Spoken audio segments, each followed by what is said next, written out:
अरे हे राजा जी का हो का कहतर? अरे कुछ को ख्याल बा कि खाली पैर मस्ते रहा? अरे ख्याल कैसन ख्याल हो? आई सुना हमार बात, तुम्हारा बहुत ड्रामा हो गया। सुनावा सुना। अरे जदी नहीं छोड़बा पलमू पियल तू गाजा साथे ना दे हब पाजा। अरे हमारे राजा साथे ना दे हब पाजा। अरे हमरे राजा साथे ना दे हब पाजा।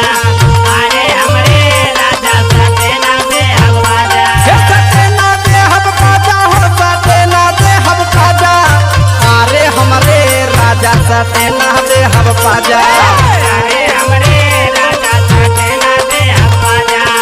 अरे हमरे राजा साथे ना दे हब पाजा।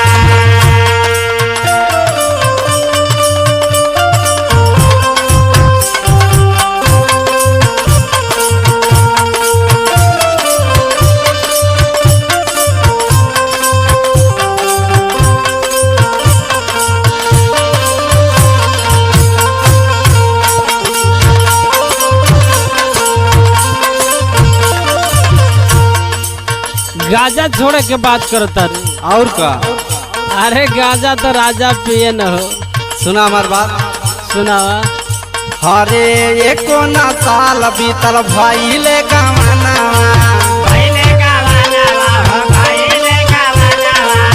भइले गवानावा हो भइले गवानावा। हाँ तबले औकात तू देखा वाला सजना।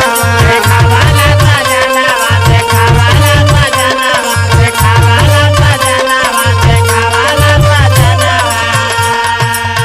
एको ना साल बीतल भइले गवानावा तबले औकात तू देखा वाला सजनावा। अरे गौआ पटीदार सब हमारे मिलके मजा सटे ना दे हब पाजा। अरे हमारे राजा सटे ना दे हब पाजा। अरे हमरे राजा साथे ना दे हब पाजा। अरे हमरे राजा साथे ना दे हब पाजा। रे साथे ना दे हब पाजा। ये हो गीता निकाली स्टूडियो नवादा में करने का। अरे हमरे राजा ये एक तो भैया का भैया पंकज भैया।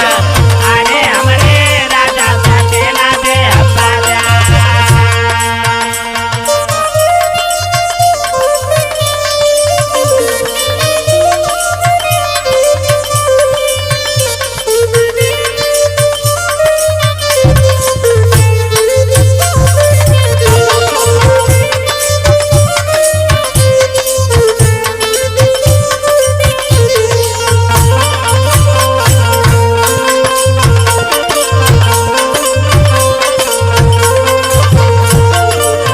अब तोके कितना बताई।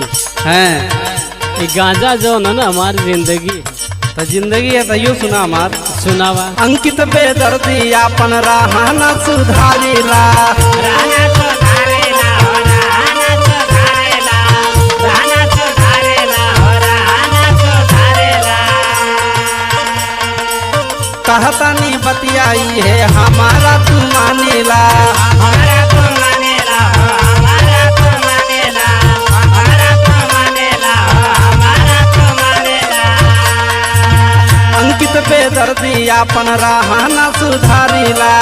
कहतनी बतियाई है हमारा तू मानेला।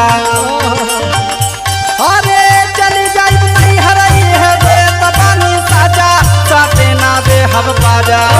अरे हमारे राजा साथे ना दे हब पाजा।